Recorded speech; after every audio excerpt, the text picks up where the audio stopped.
मंत्री विजय शाह मामले में आज सुनवाई होनी है सुप्रीम कोर्ट में। दागी मंत्री विजय शाह के मामले में आज फैसला सुप्रीम कोर्ट ले सकता है। उनके सियासी जीवन से जुड़ा हुआ यह बड़ा फैसला आज का रहेगा। एसआईटी ने सुप्रीम कोर्ट में अपनी रिपोर्ट सबमिट कर दी है। विजय शाह मामले में आज सुनवाई। कर्नल सोफिया कुरैशी पर विवादित बयान उनकी ओर से दिया गया था। अब उसी केस में आज सुनवाई होनी है। जो रिपोर्ट पेश की गई है, सीलबंद लिफाफे में दरअसल ये रिपोर्ट पेश की गई है। आपको जानकारी दें कि एसआईटी गठित करने को कहा गया था सुप्रीम कोर्ट की ओर से, और सुप्रीम कोर्ट की ओर से जब निर्देश दिए गए तो एसआईटी गठित हुई, जिसमें एक महिला अधिकारी को भी शामिल किया गया। अब इसमें 3 अधिकारी थी, तीनों ने रिपोर्ट बना ली है, तमाम सबूत जुटा लिए हैं और इस केस से जुड़े सबूत और दस्तावेज से ये रिपोर्ट तैयार की गई है।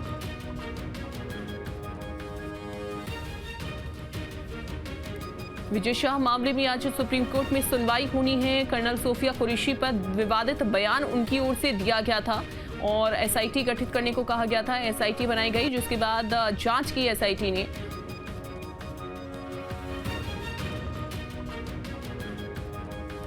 एसआईटी ने सुप्रीम कोर्ट में रिपोर्ट अपनी पेश कर दी है। सीलबंद लिफाफे में वो रिपोर्ट पेश की गई और आज देखिए, आपको बता दें कि आज सुप्रीम कोर्ट में ये फैसला आने वाला है। सुप्रीम कोर्ट से जब सुनवाई होगी। अतुल हमारे साथ जुड़ गए हैं। अतुल, आज का दिन बेहद ज्यादा खास विजय शाह के लिए रहने वाला है। सियासी जीवन से जुड़ा हुआ एक बड़ा फैसला सुप्रीम कोर्ट दे सकता है।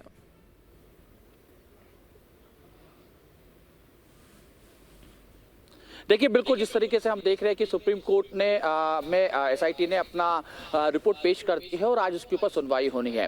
सुप्रीम कोर्ट ने जो एक डेडलाइन तय की गई थी एसआईटी के लिए, स्पष्ट तौर पे उसी डेडलाइन के अंदर जो है एसआईटी ने अपनी रिपोर्ट पेश करी है। तमाम बिंदुओं पर चर्चा करी और खास बात यह है कि तमाम गवाहों से भी चर्चा करी जो उस समय जब ये बयान दिया गया था विजय शाह द्वारा। तमाम वो लोग स्टेज पे भी मौजूद थे और सामने भी मौजूद थे। देखिए, सूत्र ये बता रहे हैं कि कई लोगों का बयान ये निकल के आया है कि विजय शाह के शब्द जरूर गलत थे लेकिन भाव गलत नहीं थे। हालांकि ये सूत्रों के द्वारा से खबर है अंजलि हमारे पास। एसआईटी की जब रिपोर्ट सुप्रीम कोर्ट के अंदर जब पढ़ी जाएगी तो उसके बाद ही तमाम तस्वीरें साफ होती हुई दिखाई देगी। देखिए, मुश्किलें बढ़ रही हैं विजय शाह की, वो इसलिए भी क्योंकि सत्ता, संगठन और कोर्ट और आम जनता सब नाराज उनसे दिखाई दे रहे हैं। क्योंकि जिस तरीके से हमने देखा था कि जनता के अंदर भारी नाराजगी के बाद हाईकोर्ट ने स्वतः ही पूरे मामले को संज्ञान में ले लिया था और जिस तरीके से फटकार लगाई थी, जो शब्द विजय शाह के लिए कहे गए थे, इस बात से इनकार नहीं किया जा सकता था कि हाई कोर्ट में भी नाराजगी भयंकर दिखाई दे रही थी। और उसके बाद जब सुप्रीम कोर्ट पहुंचे, क्योंकि एफआईआर दर्ज कर दी गई, उसके बाद जब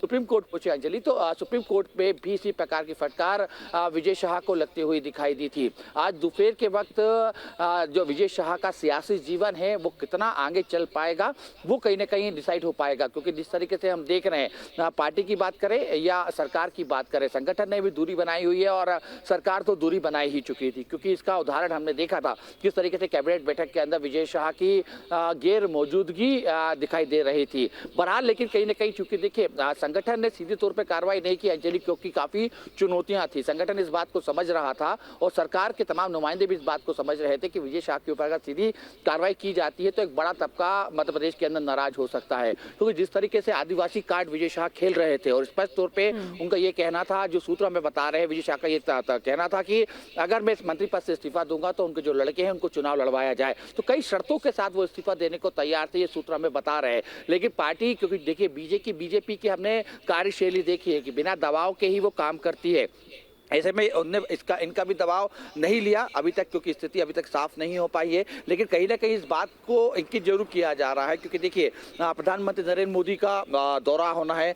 31 तारीख को प्रधानमंत्री नरेंद्र मोदी आ रहे हैं। तमाम जो बड़े नेता हैं बीजेपी के, तमाम जो बड़े मंत्री हैं, उनको कोई ना कोई जिम्मेदारी उस दौरे से जुड़ी हुई दी हुई है। लेकिन विजय शाह को अभी तक किसी प्रकार की कोई जिम्मेदारी नहीं दी है। इसका उदाहरण हमने कल देखा। जरा स्पष्ट करिएगा कि जब ये बयान दिया गया था उसके बाद ये भी बात उठी थी कि विजय शाह की ओर से जो बयान दिया गया है उनकी मंशा कुछ और थी, वो मंशा नहीं थी।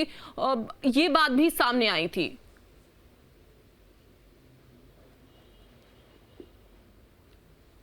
देखिए बिल्कुल, क्योंकि विजय शाह अभी तक 3 बार अपना वीडियो जारी कर चुके हैं और तीनों बार उन्होंने आज देश की जनता से, आर्मी से, लोगों से माफी मांगी थी कि उनके भाव वो नहीं थे, लेकिन शब्द गलत जरूर निकल गए। लेकिन देखिए अंजलि, इस बात को समझना होगा कि अगर भाव गलत नहीं थे तो शब्द एक बार नहीं 3-3 बार निकले और वहां पे जो लोग बैठे हुए थे इस बात को समझ रहे, क्योंकि सोफिया कुरैशी को लेकर जिस तरीके से जो संवाद वहां पे किया गया था, जिस तरीके से शब्दों का उपयोग किया गया था, उसके बाद से ही तमाम चीजें तूल पकड़ती हुई दिखाई दी थी। देखिए तमाम विपक्ष के नेता जो है जिस तरीके से विजय शाह एक के बाद एक वीडियो जारी करके माफी मांग रहे हैं, लेकिन विपक्ष का ये कहना है कि ये जानबूझ के किए गए शब्द थे, उनका यही भाव था और कहीं ना कहीं बीजेपी के ऊपर एक करारा प्रहार विपक्ष करता हुआ दिखाई दे रहा है। हालांकि देखिए अब पूरा मामला सुप्रीम कोर्ट में है, सुप्रीम कोर्ट ही इस पूरे मामले में क्या आगे एक्शन लेता है उसी पे ही आगे की राजनीति विजय शाह की और पार्टी की जो लाइन है वो तय होते हुए दिखाई देगी। क्योंकि अगर सुप्रीम कोर्ट की तरफ से कोई कड़ा एक्शन लिया गया विजय शाह के ऊपर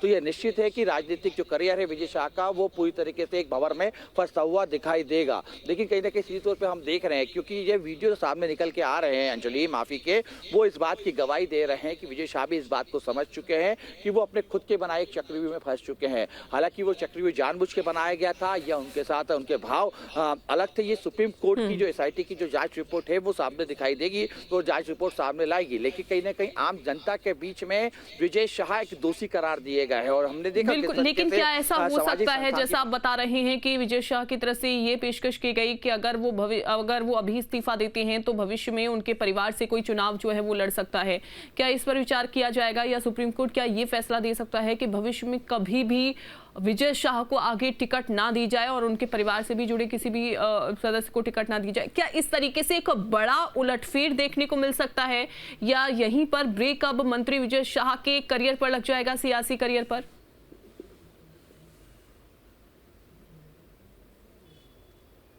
देखिए अंजलि, ये सब भविष्य की बातें हैं, क्योंकि जिस तरीके से हम देखें सुप्रीम कोर्ट के अंदर एसआईटी की क्या जांच रिपोर्ट गई है, क्या रिपोर्ट पेश की गई है, एसआईटी ने क्या पूरी तरीके से विजय शाह को दोषी करार दिया है, क्या उनने ये इस बात की वहां पे अंकित किया गया है कि जो बयान है वो जानबूझ के दिया गया था, ये तमाम जो चीजें एसआईटी के रिपोर्ट पर निर्भर करती है। लेकिन देखिए इसके दूसरी तरफ, क्योंकि देखिए एक सवाल ये भी है कि क्या भविष्य में पार्टी विजय शाह के किसी परिवार को टिकट देती है, तो कि कहीं ना कहीं जो शर्त के साथ अगर कोई काम विजय शाह कर रहे हैं तो बीजेपी की एक कार्यशैली रही है कि वो बिना किसी दबाव के काम करती आई है। लेकिन इस बात से भी इनकार नहीं किया जा सकता, क्योंकि देखिए विजय शाह एक आदिवासी नेता हैं, लंबे समय से वो चुनाव जीतते आ रहे हैं, लंबा एक राजनीतिक करियर उनका रहा है, सरकार में कई बार के वो मंत्री रहे हैं और आदिवासी क्षेत्र में उनकी पकड़ मजबूत रही है। और इस बात को बीजेपी के नेता भी समझ रहे हैं कि विजय शाह अगर उनकी पार्टी में अगर जिम्मेदारी पद पर नहीं रहेंगे तो उनको आदिवासी वोट में कुछ प्रतिशत तक घाटा हो सकता है।